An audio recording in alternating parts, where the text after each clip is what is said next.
تو ایک تیسرا سوال حضرت آپ سے یہ ہے کہ اسپیشل میرجز ایکٹ کا استعمال عمومی طور پر نہیں ہوتا ہے، جبکہ یہ لوگوں کی سہولت کے لیے رکھا گیا ہے۔ کچھ دنوں قبل کیرلا سے خبر آئی تھی کہ وہاں پہ ایک کپل نے، ایک جوڑے نے وہ ری میرج کیا، یعنی انہوں نے اپنی شادی کو دوبارہ وہ یعنی اسپیشل میرجز ایکٹ کے تھرو رجسٹر کروایا۔ ان کی 3 بیٹیاں تھیں اور بیٹے نہیں تھے، تو ان کو یہ شبہ تھا کہ شاید جو شادی ہماری شریعت کے مطابق ہوئی ہے، اسلامی کسٹمز کے مطابق ہوئی ہے، تو اس میں ہماری بیٹیوں کو برابر حق نہیں مل پائے گا۔ یہ کیا معاملہ تھا اور اسپیشل میرجز ایکٹ کو عمومی طور پہ کیوں نہیں لوگ استعمال کرتے ہیں؟ تو آپ نے ایک سوال میں 2 سوال کر دیا ہے، تو میں ایک سوال کا تھوڑا سا اس کا جواب دوں گا کیونکہ وہ خود بہت براڈ ٹاپک ہے۔ آپ نے پہلا سوال اسلامی وراثت کے قانون سے کر دیا ہے۔ ابھی اس سلسلے میں صرف اتنا کہنا چاہوں گا کہ لوگوں کو واٹس ایپ گروپ سے باہر آنا چاہیے، اسلامی وراثت کے بارے میں پڑھنا چاہیے اور یہ جاننا چاہیے کہ یہ اللہ کا کتنا شاندار جاندار قانون ہے جو اسلامی فائنانس پر مبنی ہے، جس میں اللہ تبارک تعالیٰ نے انسان کی سائیکالوجی کو دیکھتے ہوئے وہ معاملات اپنے ہاتھ میں لے لیے ہیں اور یہ بتایا ہے کہ کس کو کتنا کتنا حق ملنا چاہیے، کیونکہ انسان کے تصور میں بھی یہ نہیں ہو سکتا کہ وہ کس کو کتنا کتنا بانٹے، وہ اس کے پاس یہ ابیلٹی ہی نہیں ہے اور وہ تمام لوگوں کو خوش بھی رکھ سکے کہ اللہ نے اپنے ہاتھ میں لیا ہے۔ لیکن اس پر ہم لوگ گفتگو پھر بعد میں کریں گے۔ ابھی ان صاحب کے بارے میں صرف اتنا کہنا چاہتا ہوں کہ یہ کیس مجھے میں ان پہ الزام نہیں لگانا چاہتا کہ وہ موٹیویٹڈ ہیں، ہر انسان وہ کرتا ہے جو اس کو سمجھ بات آتی ہے۔ انہوں نے اللہ کے قانون کو چھوڑنا پسند کیا، ان کی مرضی، انہوں نے چھوڑ دیا۔ میں صرف اتنا کہنا چاہتا ہوں کہ ان کو یہ کیوں لازمی تھا ان پہ، اگر ان کی 3 بیٹیاں تھیں اور مجھے پتہ نہیں کہ ان کے کوئی بھائی تھے یا نہیں تھے یا اور کون رشتہ دار تھا جس کو وراثت جا رہی تھی اور بیٹیوں کی وراثت کیسے خراب ہو رہی تھی، یہ میری سمجھ میں نہیں آیا۔ اگر ان کو اتنا ہی ڈر تھا تو اسلام نے کبھی بھی ہبہ کرنے سے منع نہیں کیا۔ آپ اپنی زندگی میں دے دیا ہوتا بیٹی کو، کیا فرق پڑتا ہے، اپنی بیٹی زندگی میں دے دیا ہوتا۔ لیکن واپس آئیں، آپ کا جو سوال تھا اس میں جو دوسرا حصہ تھا وہ اصل میں جہاں تک سمجھ پایا وہ اسپیشل میرجز ایکٹ کے سلسلے میں تھا۔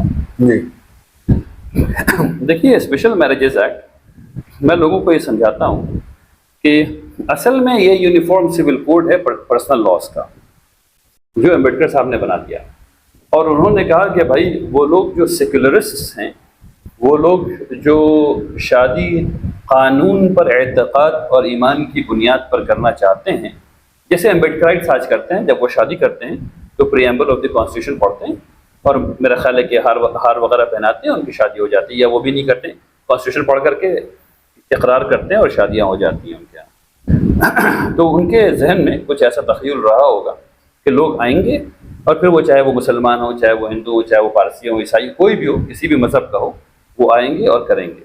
تو بات وہاں سے چلی تھی اور یہاں پر آ کے پہنچی کہ اگر لوگوں کا مذہب مختلف ہے تو وہ اس میں شادی کر سکتے ہیں، بالکل کر سکتے ہیں اس قانون کا استعمال کر کے شادی۔ لیکن اصلاً وہ یونیفارم سول کوڈ تھا، وہ بالکل ماڈرن ویسٹرن لا پر کانسٹرکٹ کیا گیا تھا کہ بھئی یہ شادی ہوگی، اگر طلاق ہونی ہے تو ایسے سول کوڈ میں ایسے طلاق ہوگی، اگر اس کے بعد انہیریٹنس ڈسٹریبیوٹ ہونا ہے تو ایسے انہیریٹنس ڈسٹریبیوٹ ہوگا، وراثت یعنی ایسے ملے گی، وغیرہ وغیرہ۔ تو اس طرح سے وہ قانون بنایا گیا۔ لیکن جس چیز کا خطرہ، اور جو میں بار بار دستور اور اعتماد کو ایک ہی سانس میں کہتا ہوں، اس کی وجہ یہ ہے، اس کو غور سے سنیے، کہ اس کے بعد امینڈمنٹ آیا۔ امینڈمنٹ کیا آیا؟ امینڈمنٹ یہ آیا کہ اگر دونوں میں سے کوئی ایک پارٹی اگر نان مسلم ہے، یعنی ہندو ہے، اگر اسپیسیفکلی اگر ہندو ہے، تو جو انہیریٹنس ہے وہ ہندو کوڈ بل کا لگے گا۔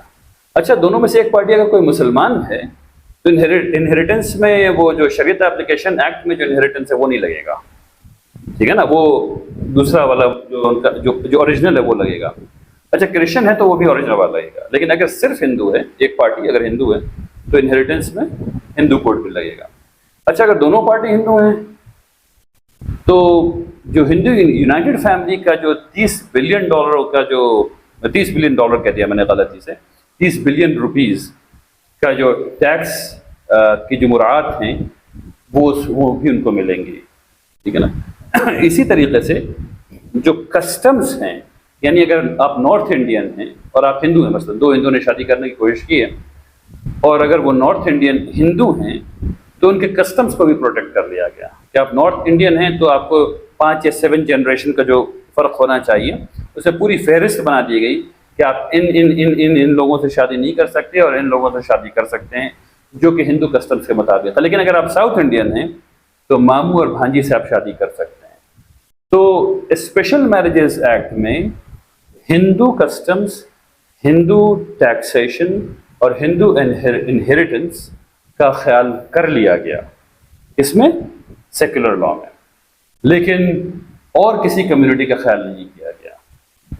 تو یہ ایک بہت بڑا سوال دستور پہ کھڑا ہوتا ہے، نیت پہ کھڑا ہوتا ہے پارلیمنٹیرینس کی، اور ہر سین آدمی کو یہ سوچنا چاہیے کہ ایسا کیوں ہو رہا ہے کہ تمام پریویلیجز ایک کمیونٹی کو مل رہی ہیں. ٹھیک ہے نا. چاہے آپ مثلاً میں آپ کو ایک اور مثال دے دیتا ہوں ابھی، اور یہ تھوڑی کنٹروورشل مثال ہو سکتی ہے. مسلمان تقریباً 15% ہیں انڈیا میں، لیکن ایکسیپشنلی ہائی پرسنٹیج جیل میں ہیں. اچھا، اکثر اس میں سے کچھ لوگ جو ہیں وہ بہت ہی اسٹرنجنٹ ڈرکونین قانون کے تحت جیل میں ہیں، مثلاً ٹاڈا، پوٹا، اس قسم کے قانون میں جیل میں ہیں.